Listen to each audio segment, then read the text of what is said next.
नमस्कार, मैं हूं A.K. अरुण और आप देख रहे हैं मेरा कार्यक्रम देश का स्वास्थ्य मेरे साथ। कोरोना संक्रमण का मामला जैसे जैसे दिन बीतता जा रहा है वैसे वैसे दिलचस्प होता जा रहा है। यह एक नया वायरल संक्रमण है जिसमें नए नए लक्षण, नए नए मानदंड और नए नए शोध से उपजी बातें सामने आ रही हैं। बहुत से ऐसे बातें भी सामने आ रही हैं जो जन स्वास्थ्य के लिए बिल्कुल नहीं है। किसी भी रोग या किसी भी बीमारी या किसी भी महामारी का एक पैटर्न होता है, लेकिन कोरोना वायरस संक्रमण का जो पैटर्न है वो एक तरह से निर्धारित नहीं है। उसमें बहुत सारी नई बातें आ रही हैं।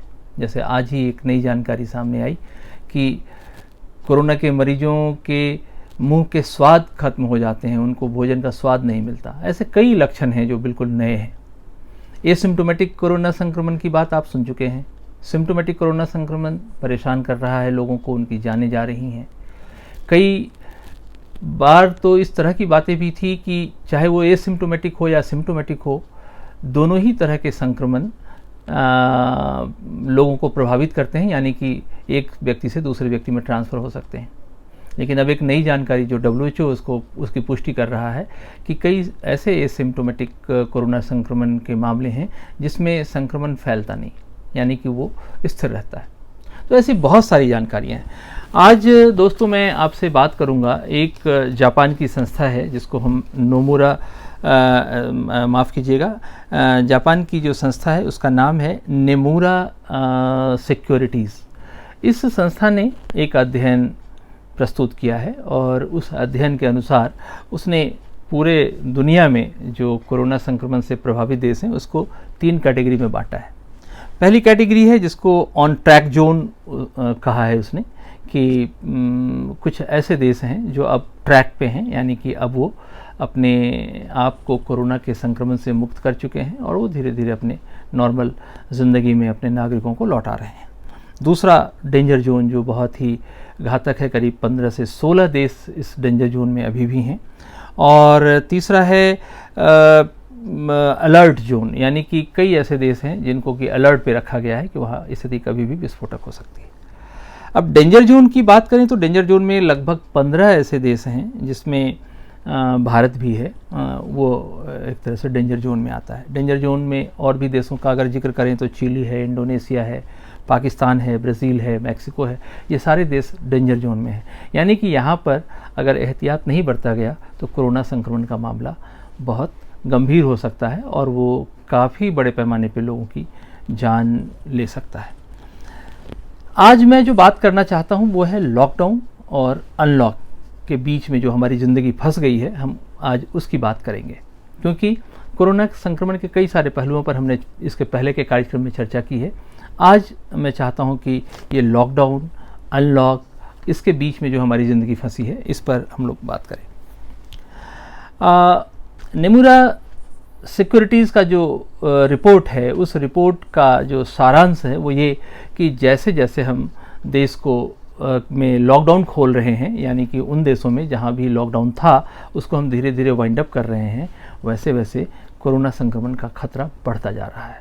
तो ये सरकारों को ध्यान रखना चाहिए। हम देख रहे हैं कि हमारे देश में ही 2 तरह के मत हैं। कुछ लोग कह रहे हैं कि लॉकडाउन को फिर से लागू किया जाए, कुछ लोग कह रहे हैं कि नहीं, लॉकडाउन लागू नहीं करना चाहिए, अनलॉक जारी रहना चाहिए। खैर, एक तरह से बहुत सारी चीज़ें हैं जो निर्धारित नहीं हैं या आम लोगों के बीच में वो जानकारी प्रामाणिक रूप से उपलब्ध नहीं है। जैसे चिकित्सकों का एक बड़ा समूह इस बात को मान रहा है, सरकारें भी, कई राज्य सरकारें भी मान रही है कि हमारे देश में एक जिसको कहते हैं कम्युनिटी ट्रांसमिशन, इस बीमारी का जो सामुदायिक फैलाव है वो शुरू हो चुका है। भारत सरकार अभी भी इस बात को मानने को तैयार नहीं है, लेकिन दिल्ली की सरकार कह रही है कि नहीं, कम्युनिटी ट्रांसमिशन शुरू हो चुका है और उसकी वजह से स्थिति बिगड़ रही है, दिल्ली में मरीजों की संख्या बढ़ रही है। लॉकडाउन को मैं एक दूसरे नज़रिए से भी देख रहा हूँ। लॉकडाउन जिस उद्देश्य से सरकार ने किया था वो लगभग पूरा नहीं हुआ। माना यह गया था कि लॉकडाउन से बीमारी को कंट्रोल कर लिया जाएगा और अगले 4-5 हफ्तों में हम जब लॉकडाउन ख़त्म करेंगे तो देश लगभग कोरोना मुक्त हो चुका होगा। लेकिन ऐसा हुआ नहीं। जब हमने लॉकडाउन ख़त्म किया और अनलॉक शुरू किया, उसके बाद से कोरोना संक्रमण के मामले बढ़े और बहुत तेज़ी से बढ़े, बल्कि उनके बढ़ने की रफ्तार में बहुत तेज़ी आई। पहले करीब 1 महीना लगता था या 20-25 दिन लगता था जब हम कोरोना के संक्रमण के आंकड़े को 2 गुना होते हुए देखते थे, लेकिन अब तो 10 दिन में 12 दिनों में कोरोना के संक्रमण का आंकड़ा 2 गुना होता जा रहा है। लॉकडाउन का जो सरकार ने इस्तेमाल किया उसका मैं तो मानूंगा कि उस सरकार ने राजनीतिक इस्तेमाल किया। हालांकि लॉकडाउन की जो पूरी संकल्पना है वो महामारी अधिनियम 1897 की अवधारणा है, जब अंग्रेज़ों ने यह कानून बनाया था और उसी साल देश में एक भयंकर महामारी थी। उस महामारी से निपटने के लिए सरकार को एक तरह की इमरजेंसी घोषित करनी पड़ी थी, जिसको लॉकडाउन कहा गया था। उस लॉकडाउन में सरकार को कुछ राजनीतिक तौर पर, प्रशासनिक तौर पर अतिरिक्त शक्तियां दे दी गई थी, यानी कि वो कर्फ्यू जैसी स्थिति थी। और माफ़ कीजिएगा, कर्फ्यू जैसी उस स्थिति में जनता को बहुत सारे रिस्ट्रिक्शंस दे दिए गए थे। वो घर से बाहर नहीं निकल सकते थे और कुछ ख़ास किस्म की हिदायतें थी। एक तरह से युद्ध के दौरान जिस तरह से बंदी होती है उस तरह की बंदी का माहौल था। देखा यह गया कि इस बार हमारी सरकार ने उसका एक अपने फ़ायदे के लिए इस्तेमाल किया। जैसे इसके पहले इस देश में नागरिकता कानून को लेकर काफ़ी सारे नागरिकों का विरोध था और वो शांतिपूर्वक उसका विरोध कर रहे थे, तो सरकार ने इस कानून का इस्तेमाल करके इस कानून की आड़ में उन लोगों को गिरफ्तार किया, उनको जेल भी भेजा। तो लॉकडाउन का ये फ़ायदा तो सरकार को हमने लेते हुए देखा। लेकिन लॉकडाउन जिस उद्देश्य के लिए किया गया था, जो बताया गया था जनता को कि इससे हम महामारी को कंट्रोल कर लेंगे, वो तो होता हुआ दिखा नहीं। अब आप जानना चाहेंगे कि ये लॉकडाउन क्या है। लॉकडाउन बेसिकली एक सरकारी आदेश है और ये आदेश का इसकी जो पृष्ठभूमि है वो महामारी अधिनियम है। और उस महामारी अधिनियम में इस बात का प्रावधान है कि सरकार चाहेगी तो इलाके को सील कर सकती है, सरकार चाहेगी तो जनता का के अधिकारों को, हालांकि वो अधिकारों को तो नहीं बाधित करेगी, लेकिन जनता के गतिविधियों को वो रोक सकती है, उस पर चेक लगा सकती है। हाँ, तो ये सारी चीज़ें लॉकडाउन में तो होती दिखी, लेकिन बीमारी का नियंत्रण इसमें नहीं दिखा। कई राज्यों में तो पुलिस के अलग अलग व्यवहार थे। कई राज्यों में लोगों को लॉकडाउन के कारण जो दिक्कतें सहनी पड़ी, कई लोगों की जानें चली गई। अलग दूसरे बीमारियों में, यानी कि कोरोना संक्रमण के अलावा दूसरी बीमारियों से ग्रस्त लोग अस्पताल नहीं पहुंच पाए, रास्ते में उनको दम तोड़ना पड़ा। बहुत सारे ऐसे मामले सामने आए जो बहुत मतलब सुखदायी नहीं है और उसकी वजह लगभग सब लोगों ने माना कि ये लॉकडाउन की वजह से ये सब हुआ। इस अव्यवस्था का सबसे बुरा असर आम जन पर हुआ, खास करके निचले तबके के जो लोग हैं, मेहनत मजदूरी करने वाले जो लोग हैं, उन पर इसका बुरा असर हुआ। आपने देखा होगा और मैंने अपने पिछले कार्यक्रम में इसका जिक्र भी किया था कि लॉकडाउन की वजह से जो ज़िंदगी की अनिश्चितता लोगों के सामने आ गई, लोगों के सामने रोजी रोटी का जो संकट आ गया, लोगों के सामने उनके पेट का जो संकट सामने आ गया, लोगों को लगा कि वो शायद अपने वर्क प्लेस पे जहाँ वो काम कर रहे थे वहाँ वो सुरक्षित नहीं रह पाएंगे लंबे समय तक, और लोगों को इस बात का अंदेशा था कि ये लॉकडाउन कब ख़त्म होगा मालूम नहीं। तो उसकी वजह से उन लोगों ने पैदल ही अपने गाँव की वापसी की थी और हज़ारों मील पैदल चले थे। उसमें बहुत सारे हादसे भी हुए, काफ़ी लोगों की जानें गई। तो ये सारी चीज़ें इस लॉकडाउन की वजह से हुई।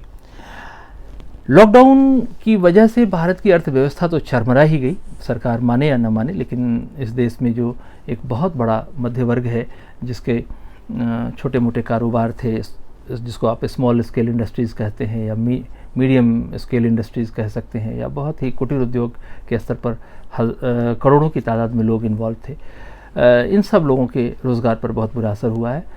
अध्ययन ये बता रहे हैं कि 50 से 70%, 75% तक लोगों का रोज़गार नीचे गया है और लोगों की जो आमदनी है वो काफ़ी प्रभावित हुई है। खैर, लोगों की जो हुई सो हुई, लेकिन उसकी वजह से सरकार के जो वक्तव्य हैं या सरकार की जो बातचीत है या सरकार की जो घोषणा है, उसमें कोई ऐसी बात नहीं दिखी कि सरकार इससे कोई परेशान है या सरकार को इससे कोई दिक्कत है। हाँ, कई राज्य की सरकारों ने अपने आर्थिक फंड की बात ज़रूर की। कई राज्य की सरकारों ने यह इशारे से बताने की कोशिश की कि उनके पास अब फंड नहीं है, यहाँ तक कि कर्मचारियों को तनख्वाह देने के लिए भी फंड नहीं है। खैर, मैं लॉकडाउन अनलॉक के बीच में जो ज़िंदगी फंसी है उस पर चर्चा करना चाहता हूं, और मैं चाहता हूं कि आपको बता सकूं कि किसी भी जन स्वास्थ्य के लिए लॉकडाउन या अनलॉक इस तरह की कोई समाधान नहीं है। सरकार ये मानती है कि लॉकडाउन करने से महामारी नियंत्रित हो सकती है, लेकिन मेरा मानना है कि जब तक जन स्वास्थ्य के दूसरे मुद्दों को एड्रेस नहीं किया जाएगा तब तक कोई फ़र्क नहीं पड़ेगा। कोरोना वायरस संक्रमण के बहाने हमने देखा है कि दूसरे जो रोगों की उपेक्षा हुई, जिसकी वजह से एक कॉम्प्लेक्स सिचुएशन खड़ी हुई। जैसे मान लीजिए कि किसी को मधुमेह है, या किसी का उच्च रक्तचाप है, या किसी को हृदय रोग की समस्या है, या किसी का लीवर खराब है, या किसी के गुर्दे की शिकायत है। ऐसे लोग अगर कोरोना संक्रमण की जद में आए तो उनका इलाज थोड़ा मुश्किल हुआ। एक तो कोरोना संक्रमण की वजह से अस्पतालों में मरीजों को बहुत सीमित मात्रा में एंटरटेन किया गया, यानी कि बड़े पैमाने पे मरीजों को वापस भेज दिया गया, उनको होल्ड पे रखा गया, उनको ये कहा गया कि वो आराम करें। फ़िलहाल अस्पताल में कोरोना मरीजों की वजह से उन पर ध्यान नहीं दिया जा सकता। तो ये सारी चीज़ें कोरोना के काल में लोगों के लिए, खास करके उन लोगों के लिए जो बीमार हैं, उन लोगों के लिए जो लंबे समय से किसी बीमारी का इलाज करा रहे हैं, उनके लिए एक बड़ी मुसीबत के रूप में सामने आया। चिकित्सकों में भी एक इस तरह की सहमति बनी थी कि हम कोरोना के मरीजों को प्राथमिकता दें, लेकिन बाद में चिकित्सकों का एक बहुत बड़ा वर्ग इस बात को महसूस करने लगा कि कोरोना मरीजों की आड़ में दूसरे मरीजों के स्वास्थ्य की, उनके रोगों की, उनके उपचार की उपेक्षा करना बहुत आत्मघाती होगा। और लेकिन तब तक जो निजी अस्पताल थे उनको तो आमदनी का रास्ता दिख गया था, और वो अपने आप को पूरी तरह से डेडिकेटेड कोविड हॉस्पिटल के रूप में अघोषित रूप से उन्होंने पेश कर दिया। लेकिन इन अस्पतालों की जो रेपुटेशन थी वो बहुत अच्छी नहीं हुई। आम जन में इनके बारे में बहुत अच्छी राय नहीं बनी। लोगों की शिकायतें हैं कि कोरोना के नाम पर कई ऐसे निजी अस्पताल जो बड़े अस्पतालों में शुमार हैं, वो 10 लाख से 15 लाख 20 लाख तक रुपए का बिल भेज रहे हैं। तो इस तरह से एक पूरी पैमाने पे हम कहें तो एक अफरा तफरी की स्थिति रही। सरकार नियंत्रित नहीं कर पाई, जबकि ऐसे मौके पर जब महामारी अधिनियम होता है तो उस अधिनियम का मतलब ये भी होता है कि अगर सरकार को ज़रूरत है तो वो निजी अस्पतालों का अधिग्रहण करे, सरकार को ज़रूरत है तो वो निजी अस्पतालों पर नियंत्रण करे, निजी अस्पतालों के कामकाज में दखल दे। लेकिन कई जगह ये देखा गया, यहाँ तक कि राष्ट्रीय राजधानी में भी देखा गया कि हम निजी अस्पतालों को नियंत्रित नहीं कर पाए। लोगों की अपनी शिकायतें हैं, सरकार की अपनी चिंता है, लेकिन कुल मिलाकर आम जन जीवन बहुत परेशानी में रहा। लॉकडाउन की वजह से भी परेशानी में रहा। अब अनलॉक हो रहा है तो भी परेशानी बढ़ रही है, क्योंकि बीमारी का खतरा बढ़ रहा है। लोगों के अंदर एक तनाव है, लोगों के अंदर एक आशंका है कि मालूम नहीं कल क्या होगा। आज ही हमारे कई मरीज हमसे पूछ रहे थे कि डॉक्टर साहब, अब ये सुना है कि 1-2 दिन में दिल्ली फिर से बंद हो जाएगी, तो क्या ये सच है? अब इस तरह की जो अफवाहें हैं निश्चित रूप से ज़िंदगी को बाधित करती हैं, निश्चित रूप से लोगों के मन पर बहुत बुरा असर डालती हैं। मुझे लगता है कि लॉकडाउन, अनलॉक, इस तरह की तमाम स्थितियों को सरकार को फिर से एड्रेस करना चाहिए। सरकार को इस बीमारी से निपटने का जो मुकम्मल जन स्वास्थ्य के तहत जो तरीका है उस तरीके पर आना चाहिए। निश्चित रूप से उपचार की बात करनी चाहिए, बचाव की बात करनी चाहिए। लोगों को ये मैसेज देना चाहिए कि वो फिजिकल डिस्टेंसिंग का पूरा पालन करें, मुंह को ढक के रखें, और पर्याप्त मात्रा में पोषक तत्व शरीर को देते रहें, भीड़ भाड़ में न जाएं। ये सारी हिदायतें अगर हम लोगों को फिर से बार बार बताते हैं, और कोरोना के दूसरे जो पहलू हैं जो अब तक लोगों के सामने प्रामाणिक रूप से नहीं सामने आ पाए हैं, अगर सरकार का जनमाध्यम इस बात को लोगों के बीच में पहुंचाता है, तो उससे भी लोगों के अंदर का डर कम होगा और हम कोरोना जैसे घातक बीमारी या महामारी से मुक्त हो सकते हैं। दोस्तों, बहुत सी बातें हैं, बहुत सी बातें हम लोग करते भी हैं। पिछली बार भी मैंने आपसे कहा था कि कोरोना से संबंधित कई सारी नई जानकारियाँ अगर आएंगी तो हम आपसे ज़रूर साझा करेंगे। आज हमने लॉकडाउन अनलॉक के बहाने आपसे बातचीत की और कोशिश की कि इसके जो सामाजिक राजनीतिक पहलू हैं उसको भी हम आपसे हमने साझा किया, और हमारी ये कोशिश होगी कि हम थोड़ा सा अपने विवेक का इस्तेमाल करें, अपनी बुद्धि का इस्तेमाल करें और इन सारे पहलुओं पर बहुत संजीदगी से सोचें। सरकार से तभी हम ठीक से बात कर पाएंगे और तभी सरकार हमारी सुन पाएगी। आप सबका बहुत बहुत धन्यवाद, बहुत बहुत शुक्रिया।